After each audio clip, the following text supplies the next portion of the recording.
Right మొత్తంగా మనం screen పై చూస్తూ ఉన్నాం కల్తీ మద్యానికి సంబంధించి పెద్ద పెద్ద డ్రమ్ములు కూడా కనిపిస్తున్న పరిస్థితి. పాత ఏఎన్ఆర్ బార్లో వందలాది స్పిరిట్ క్యాన్లు అయితే పోలీసులు స్వాధీనం చేసుకున్నారు. మద్యం తయారీకి వినియోగించిన ట్యాంకులను మిషనరీని కూడా గుర్తించారు.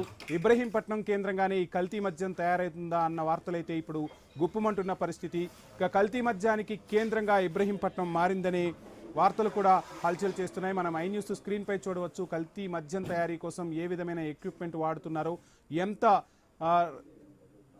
గుట్టు చప్పుడు కాకుండా ఈ దందా సాగుతుందో కూడా మనం స్క్రీన్ పై చూడవచ్చు. మద్యం తయారీకి వినియోగించిన ట్యాంకులను మిషనరీని అయితే అధికారులు గుర్తించారు. అధికారులే విస్తుపోయేలా అక్కడ ఈ పరిసరాలైతే కనిపిస్తున్న పరిస్థితి. మొత్తంగా ఆంధ్రప్రదేశ్ రాజకీయాలను ఈ కల్తీ మద్యం కుదిపేస్తుంది. ఈ నేపథ్యంలో సర్కార్ అక్కడికక్కడ అప్రమత్తమైంది.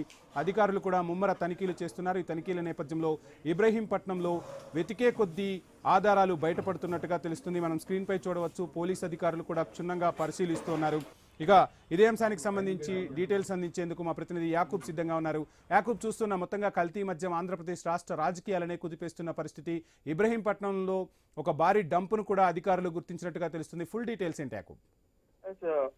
ఉదయం నుండి ఈ రోజు ఎక్సైజ్ డిపార్ట్మెంట్ వాళ్ళు ఇబ్రహీంపట్నం సరౌండింగ్ లో ఉన్న బార్స్ తనిఖీలు చేస్తున్నారు. అయితే దీనికి జనార్దన్ సంబంధించిన అద్దేపల్లి జనార్దన్ సంబంధించిన ఆయన పేరు మీద ఉన్న బార్ ని తనిఖీలు చేశారు. ముందుగా అక్కడ ఏమీ దొరకలేదు, కానీ వేరే చోట స్టాక్ పాయింట్ ఉందని వాళ్ళ చుట్టుపక్కల పూర్తిగా కనుక్కోవడం జరిగింది. అక్కడ ఉన్న ఎంప్లాయీస్ ని కూడా పూర్తిగా దర్యాప్తు చేయడం జరిగింది. ఈ నేపథ్యంలో అతని తమ్ముడు జగన్మోహన్ రావుని అదుపులో తీసుకున్నారు. ఆ తర్వాత అతన్ని అడిగిన తర్వాత మరో స్టాక్ పాయింట్ పెద్ద ఎత్తున బయటపడిందని కూడా చెప్పుకోవచ్చు.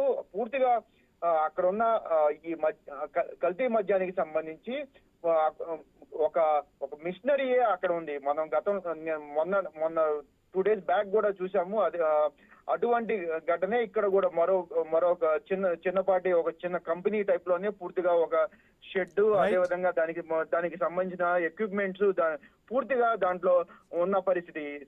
సీల్ బాటిల్ చేయడానికి సీల్ కూడా ఏర్పాటు చేయడం జరిగింది. పూర్తిగా చూస్తే ఆ బాటిల్ చూస్తే ఖచ్చితంగా అది కంపెనీ బాటిల్ కిందనే ఆ బాటిల్స్ ఉన్నట్టుగా మనం కొన్ని విజువల్స్ కూడా మనం ప్లే చేయడం జరిగింది. ఈ పరిస్థితుల్లో పూర్తిగా ఇంకా ఎక్కడైనా ఉన్నాయా అనే కోణంలో అయితే ప్రస్తుతం అంటే ఎక్సైజ్ అధికారులు తనిఖీ.